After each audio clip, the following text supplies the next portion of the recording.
Hello दोस्तों, welcome to Ajit study centre. दोस्तों आज हम लोग पढ़ेंगे इक्वेशन यानी कि समीकरण। इसमें बेसिकली दोस्तों हम x का मान निकालने के लिए सीखेंगे। तो क्वेश्चन हमारा दे रखा है 2x + 3 = 7। इस समीकरण में दोस्तों हम देखते हैं कि यहाँ पर देखिए 2x है, यहाँ 3 है और फिर यहाँ पर 7 है। तो यहाँ पर देखते हैं 2x, यहाँ पर x लिखा हुआ है। तो यहाँ पर बेसिकली हम x का मान निकालेंगे। तो इसको सोल्व करने का नियम जो ये है कि यहाँ पर 2x है, तो अगर ये प्लस में है तो बराबर के इधर जाकर के ये माइनस में हो जाएगा, और अगर यहाँ पर ये माइनस में है तो बराबर के जब राइट साइड जाएगा तो ये माइनस प्लस में बदल जाएगा। इसमें बेसिकली हम लोग देखते हैं कि यहाँ पर 2x है, 2x जो है यहाँ पर x लगा हुआ है, यानी कि a से z तक में कोई भी लेटर लगा हुआ रहेगा तो ये जो है वो वेरिएबल है। और यहाँ पर 3 जिसमें a से z तक कोई लेटर नहीं लगा हुआ है तो वो जो है वो नॉन वेरिएबल है। 2x जो है यहाँ पर ये वेरिएबल है, वेरिएबल है। अगर हिंदी में अगर हम देखें तो हिंदी में चर है। और यहाँ पर 3 जो है वो क्या है, 3 जो है वो नॉन वेरिएबल है, हिंदी में अचर बोलते हैं इसे। 2x जो है यहाँ पर वो वेरिएबल है दोस्तों। ये वेरिएबल इसलिए है क्योंकि हम x के जगह पर हम जितना चाहें उतना मान हम लोग रख सकते हैं। मान के चलिए कि x के जगह पर 1 रखे या फिर 2 रखे, 3 रखे, 5 रखे।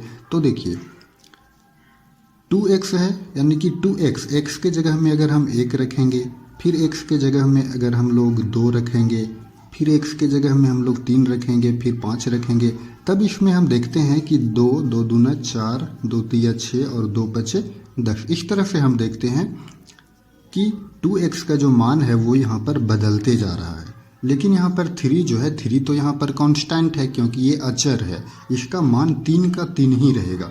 तो दोस्तों बेसिकली हम यहाँ पर x का मान निकालने के लिए सीखेंगे। तो चलिए हम स्टार्ट करते हैं इस क्वेश्चन को सोल्व करना। तो देखिए 2x जो है वेरिएबल है और 3 जो है नॉन वेरिएबल है यानी कि अचर है। तो यहाँ पर देखिए 2x है तो 2x का 2x रहेगा।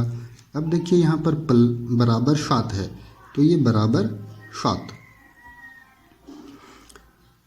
अभी कुछ देर हम लोग पहले देखे थे कि ये जो प्लस है वो बराबर के इधर आकर के ये हो जाएगा माइनस में। तो यहाँ पर +3 है तो ये इधर आएगा तो ये हो जाएगा -3।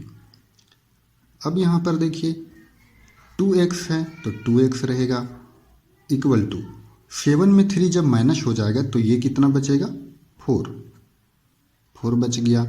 अब देखिए x का मान हम लोग को निकालना है, तो x का मान निकालना है तो ये ऊपर में 4 है तो ये 4 रहेगा और 2 जो है यहाँ पर बट्टा में आ जाएगा।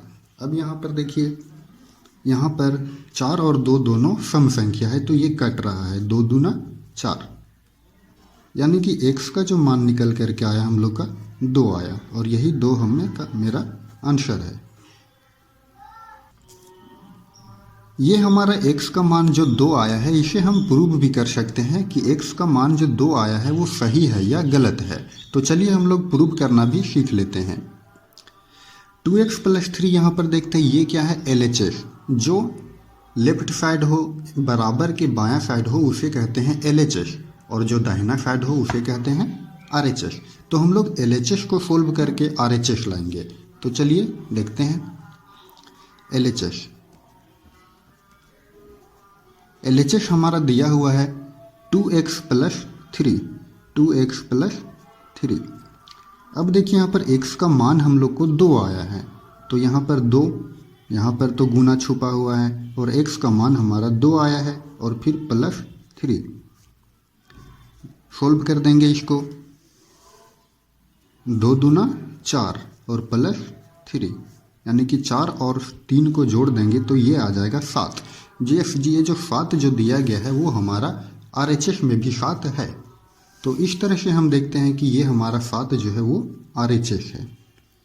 तो इस तरह से LHS जो है वो RHS के बराबर आ गया।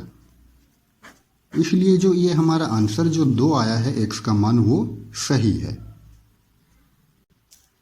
चलिए अब हम चलते हैं दूसरा क्वेश्चन की तरफ। दूसरा क्वेश्चन को हम लोग उसी तरह से सोल्व करेंगे जैसे हम लोग पहला क्वेश्चन को सोल्व किए थे। इसमें हमारा है 4x माइनस 5 बराबर 13। यहाँ पर देखिए x का मान निकालना है, तो 4x है तो 4x यहीं रहेगा, बराबर 13 है यहाँ पर तो 13 लिख देंगे, और ये -5 में है तो ये इधर जा कर के ये हो जाएगा +5। इसका यही रूल है कि अगर -5 है तो इधर +5 हो जाएगा, जैसे कि यहाँ पर +3 था तो इधर जा कर के -3 हो गया। तो अब यहाँ पर हम लोग सोल्व कर देंगे।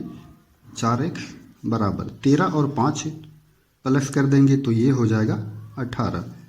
अब यहाँ पर हमें x का मान निकालना है, तो x का मान 18 ऊपर में, तो ये 4 जो है वो हर में आ जाएगा। अब यहाँ देखते हैं कि 18 और 4 दोनों सम संख्या है, तो इसे हम लोग काट देंगे। 2 से काट रहा है, 2 से काट देंगे, 2 9 18 और 2 दूना 4। इस तरह से x का जो मान आ गया हमारा 9/2, और यही 9/2 हमारा आंसर हो गया। अब हम लोग इसको चेक करके देख लेंगे कि ये 9/2 आंसर जो आया है वो हमारा सही है या गलत। तो इसके लिए हम लोग LHS को उठाएंगे। LHS दिया गया है 4x minus 5, 4x minus 5, 4। x का मान हम लोग क्या रखेंगे 9/2 और -5। अब देखिए यहाँ पर 4 और 2 कट रहा है, 2 दूना 4। इस तरह से देखते हैं यहाँ पर 9 दूना 18, 9 दूना 18 और -5।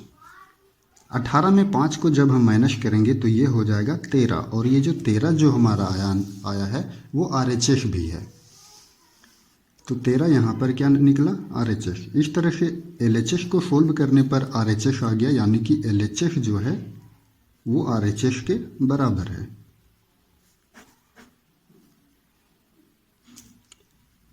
तो दोस्तों x का मान निकालना हम लोग सीख गए।